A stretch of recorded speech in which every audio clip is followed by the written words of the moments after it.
middle of the day. Are you scared at all for your safety?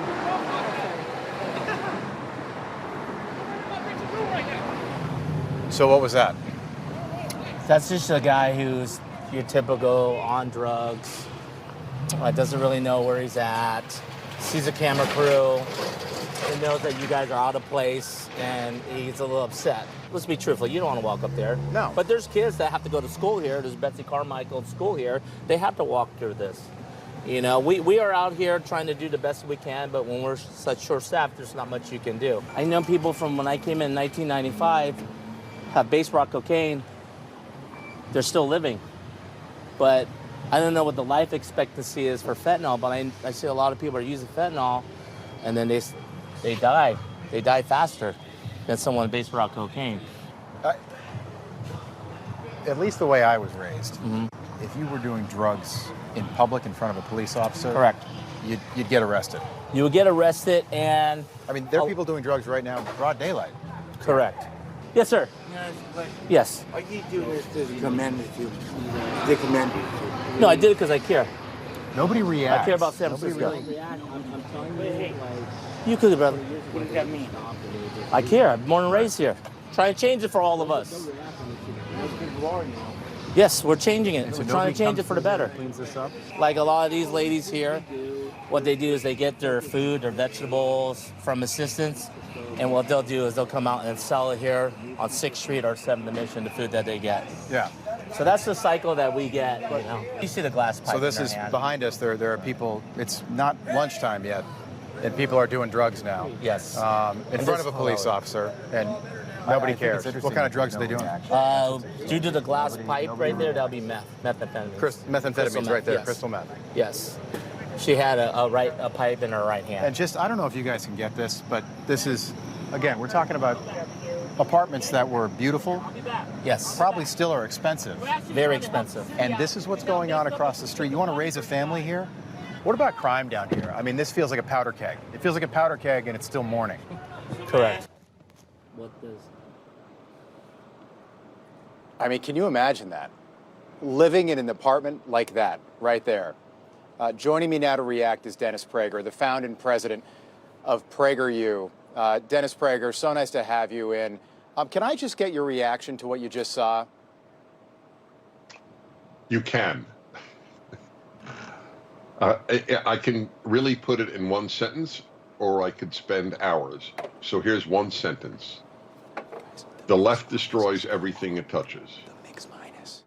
There is no area of life where that is not true. It has destroyed universities, high schools, elementary schools.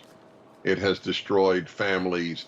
People don't even want to make families because of left-wing influence on their lives. Why get married? Why make a family? It's not worth it. Whatever they touch, music, art, architecture, it started early in the 20th century. Free speech, literally name it. And San Francisco is the most emblematic example of what they have done. Yeah, Dennis, and we appreciate everything that you do. We've gotten some feedback, and people, you know, city leaders, Democrats, know that we're out here doing this and exposing Kamala Harris's San Francisco. Can you comment on, look, we're not going into bad neighborhoods. You saw those apartment buildings right there. Right. $1, $2, $3 million. And people are coming out. I've got 2 little kids, 5 and 8 years old. And when I saw that and I'm down there and it's 11 in the morning and I see people doing crystal meth across the street, I think about, my goodness, what if I worked at a local TV station here in San Francisco and I lived in one of those apartment buildings? It's scary, and no wonder people aren't visiting San Francisco. About 25 years ago, I think it's available on the internet, but I know I published it at the time. It was pre-internet. I wrote a piece, and it was titled, "Being on the Left Means Never Having to Say You're Sorry." It was taken after a famous romance film of, I think, the 1970s. What is it? Being in love means never having to say you're sorry. I think that's what it was, which is a silly motto. Of course, being in love means you frequently have to say you're sorry. But in any event, that's what it is. They're not held to the damage that they have done. And this is depressing because I expect more of my fellow American. Like, Don't vote on whether or not you like the person. You're trying to enable America to survive. Do you like Donald Trump? It is a narcissistic question. It is irrelevant.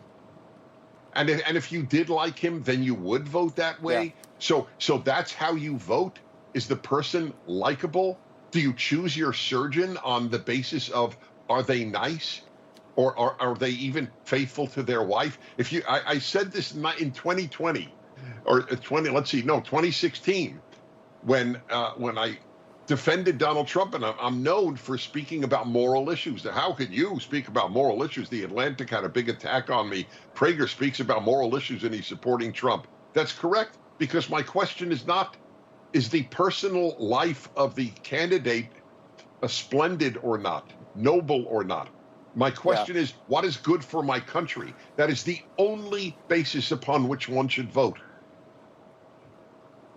It bothered me when George Bush was running and people would say, you know, I like him, I'd like to have a beer with him. Well, two problems with that. One, he doesn't drink anymore. But secondly, how about voting for somebody based on their policies, not on what you think about their personality? You don't have to like somebody. You have to vote for somebody if you think they are going to help you maybe put more money in your pocket or something like that. Dennis, I'm just wondering, you've been a radio host in California for a long time now. When did the worm start to turn here? To be perfectly honest, when people started voting for the left, I'm sorry to say, when Ronald Reagan was governor, when you had Republican mayors in Los Angeles, where I live, things were very different. Look, things were very different when Donald Trump was president. It's a little mind-boggling, the rewriting of history. The country was at peace. The world was at peace. I asked one of the greatest living historians, Neil Ferguson, from Britain, now went to Harvard. Now he's at the Hoover Institution at Stanford. And I asked him 2 years ago, would Putin have invaded Ukraine if Trump had been president? I had no idea what he would answer. I was just curious. One of the handful of historians I truly admire. And without a nanosecond passing, he said, no. I don't believe Hamas would have done what it did on October 7th if he had been president. By the way, Dennis, right. Go ahead.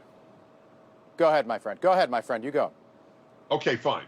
So it's another example where people on the left, they think, gee, we want the American president loved around the world. No, we don't.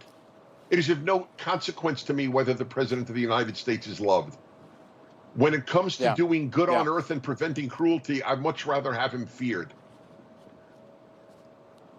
So here's what I'm noticing, and I apologize for the delay between us, but here's what I'm noticing, Dennis. This is now day 4, and San Francisco, look, I mean, architecturally, it's beautiful. You know, everywhere you look, you can see the mountains. Wine country is 30 minutes away.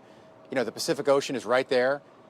But people that live here, of course, when you live someplace, it doesn't matter where you live, people tend to take pride in where they live. That makes sense.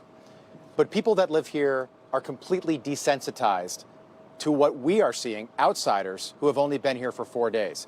And I'll ask them, I'm like, what do you think about Kamala Harris's policies and that of people like Gavin Newsom and London Breed and other Democrats who are ruining this city? And they'll say, well, you know, it's really not that bad. But then I'll say, is it not that bad, or are you just desensitized? And everyone that I've said that to says, well, and I'll play this for you in just a little bit. We talk to a lot of people that live here. They say, maybe we are desensitized. What do you make of that?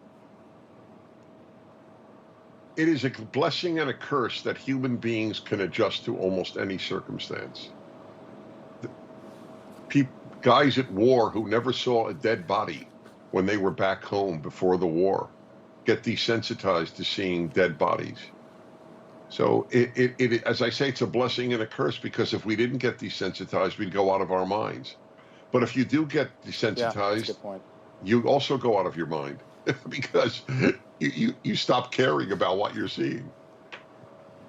I guess you're right. Yeah, self-preservation is pretty darn important. Dennis Prager, great having you with us tonight. Thanks so much for joining us. My pleasure. All right.